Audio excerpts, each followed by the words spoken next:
Bonjour et bienvenue dans cette capsule vidéo qui traite du développement de la pensée géométrique, communément appelé les niveaux de Van Til. Le but de cette présentation est de vous initier aux travaux de Dina et de Pierre Van Til, ainsi qu'à la façon dont ces travaux peuvent être utilisés pour analyser des tâches en géométrie. Tout d'abord, des éléments de contexte. Certains ouvrages de mathématiques destinés aux enseignants des mathématiques ou secondaires font référence à la théorie de Van Til sans en préciser les finalités. On est en mesure de se poser la question, est-ce que cette théorie permet-elle d'analyser des tâches, d'en construire, d'en planifier, ou encore est-ce un outil pour construire une évaluation? Dans la mesure où cette théorie peut répondre en partie à ces questions, il nous paraît important d'en préciser les objectifs.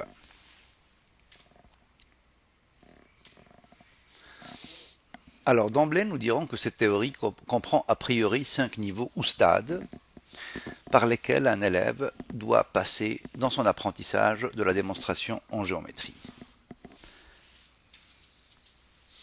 L'un des principes fondamentaux est que ces niveaux sont hiérarchisés et que tout élève doit franchir successivement chacun d'entre eux. Ainsi, on ne saurait faire travailler un élève à un niveau donné s'il ne maîtrise pas les niveaux inférieurs. On dira qu'elle est séquentielle.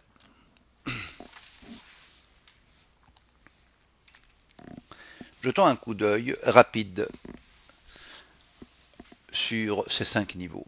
Il y a tout d'abord le niveau visualisation, le niveau analyse, le niveau déduction informelle, le niveau déduction ou déduction formelle, et enfin le niveau rigueur.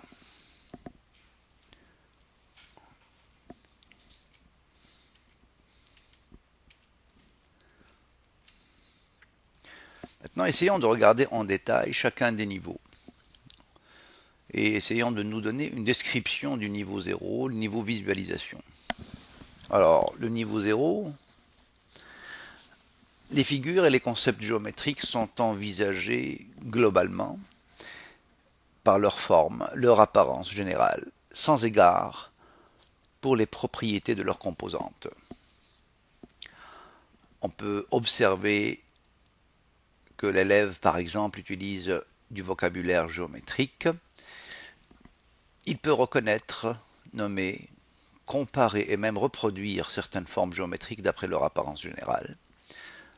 Il peut classer ou regrouper des formes géométriques qui se ressemblent. Cependant, il a de la difficulté à se faire une représentation mentale d'une forme géométrique. Les formes géométriques sont observées mais ne sont pas conceptualisées.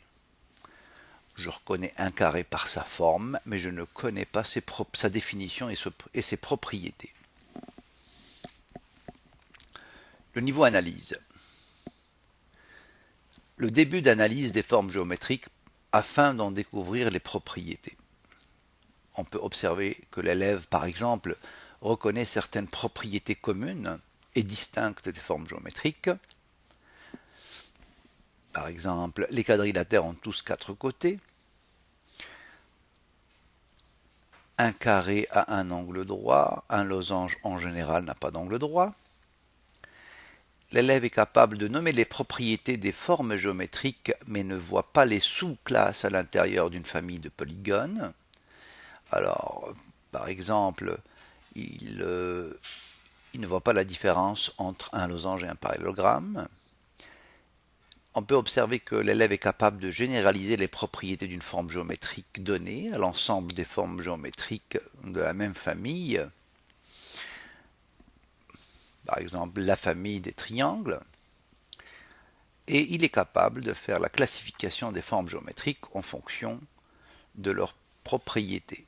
Alors, contrairement à avant où le carré était perçu, maintenant, une définition du carré, elle va être un petit peu plus précise.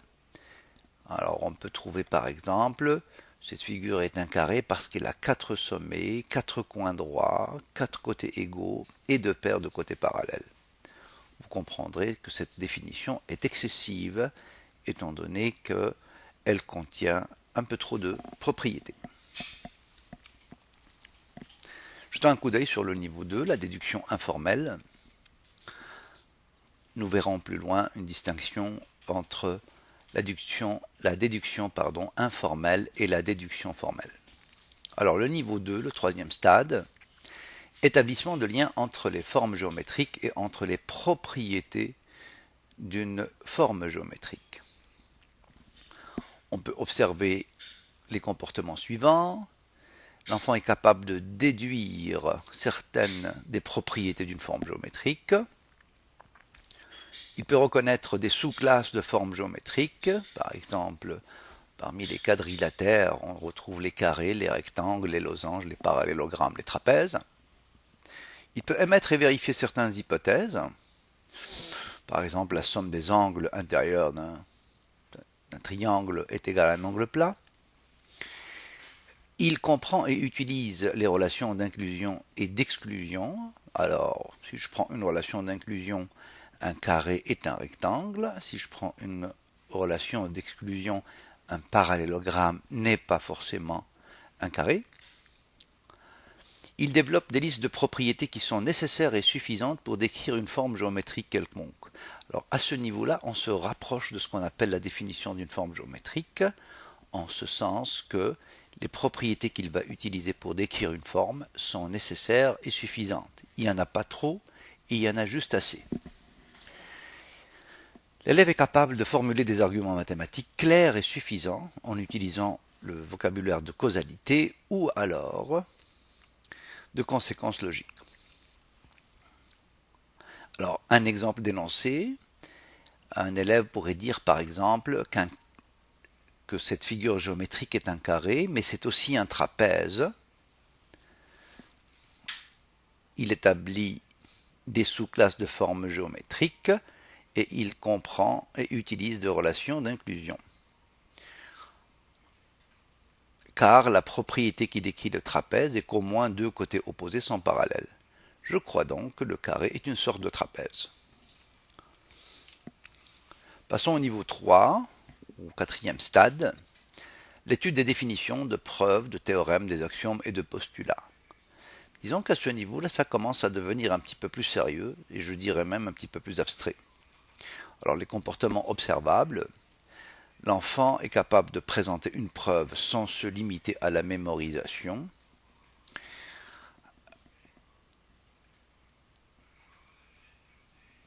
C'est-à-dire qu'il est capable d'argumenter en utilisant les concepts mathématiques et les éléments de logique. Il est capable de prouver un énoncé de différentes façons. Il comprend les sous-classes de formes géométriques et leurs relations. Par exemple, un parallélogramme qui a deux côtés adjacents congrus est forcément un losange. Enfin, le dernier niveau, le niveau de rigueur.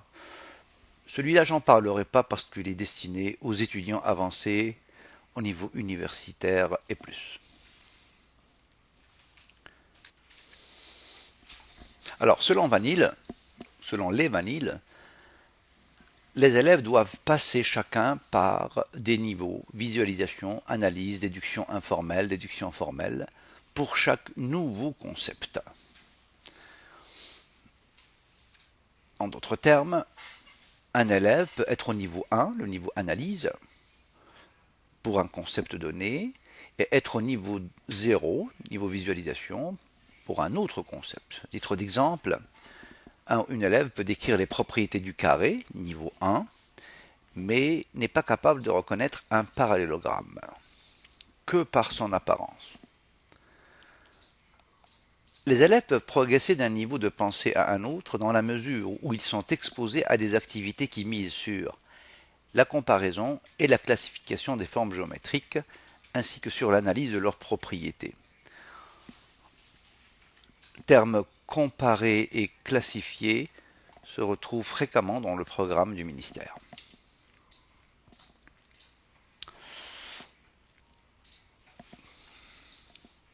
Les niveaux de Vanille et la sémantique. Chaque niveau a son propre langage. Quand on décrit une forme géométrique, quand on est au niveau 0, on utilise un certain nombre, un certain vocabulaire. Ce vocabulaire a un sens pour un enfant, par exemple, qui est au préscolaire. Mais si je prends le même vocabulaire et que je le mette dans la bouche d'un élève du secondaire, ben, le sens des mots utilisés change. C'est valable aussi lorsque je compare l'enseignant et l'apprenant. Par exemple, le mot carré ne véhicule pas les mêmes informations pour un élève de la maternelle qui découvre à l'issue d'une activité de tri ou pour un élève de 3e du secondaire qui s'intéresse, pardonnez-moi, au calcul de la longueur de sa diagonale.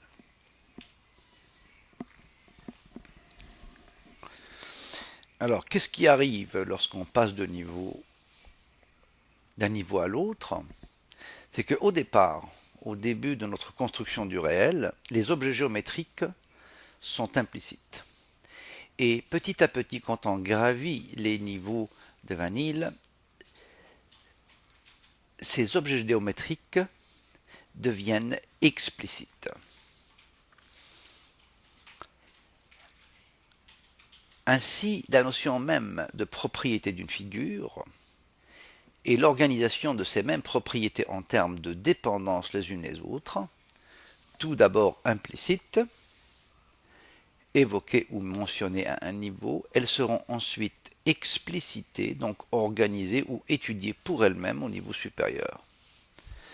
Par exemple, un élève qui reconnaît à l'œil un triangle isocèle parce qu'il ressemble à un chapeau de fée, donc ici on est au niveau de l'implicite, devra réussir à verbaliser cette caractéristique en disant que deux côtés du triangle, au moins, sont de même longueur. Ici, on est au niveau explicite.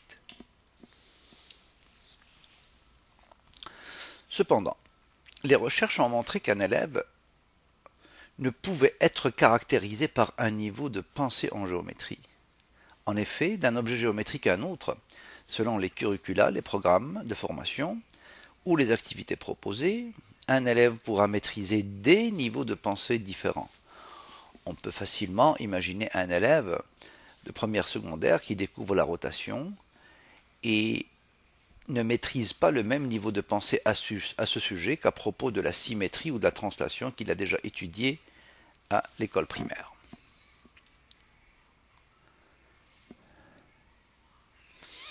Alors, d'après la théorie de Van Til, les élèves à l'école primaire devraient être amenés à maîtriser successivement les niveaux inférieurs, comme identification, visualisation ou analyse. Et au secondaire, ils devraient commencer à aborder la déduction informelle, voire la déduction formelle, c'est-à-dire le niveau 2 et 3.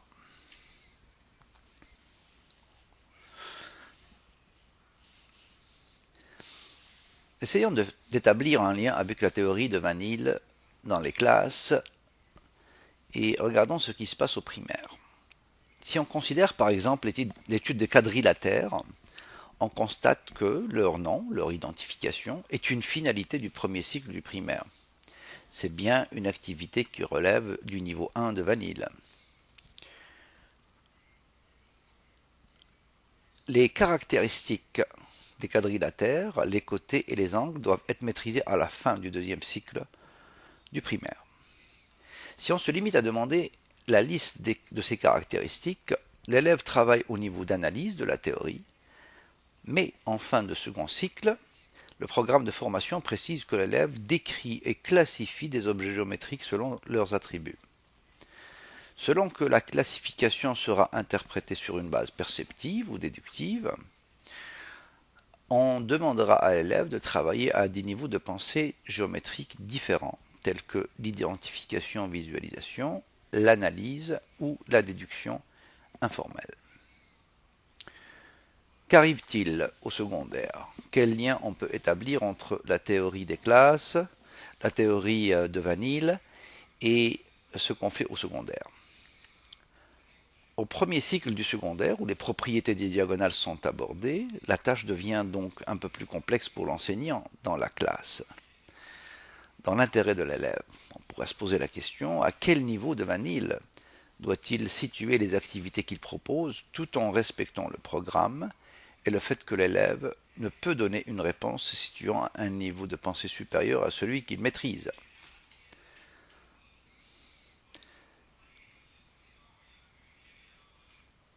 Quels sont les critères qui permettent d'identifier le niveau de pensée par l'élève? Ou encore, selon les réponses de l'élève, quelles indications sur la maîtrise des niveaux de vanille nous donnent-elles? Comment identifier les activités qui relèvent du même niveau de vanille? Comment modifier une activité pour aider un élève à passer au niveau supérieur de pensée si nécessaire? Alors, l'article de Braconne-Michaud nous permettra de répondre à cette question. Alors, je vous recommande très fortement de lire cet article, d'échanger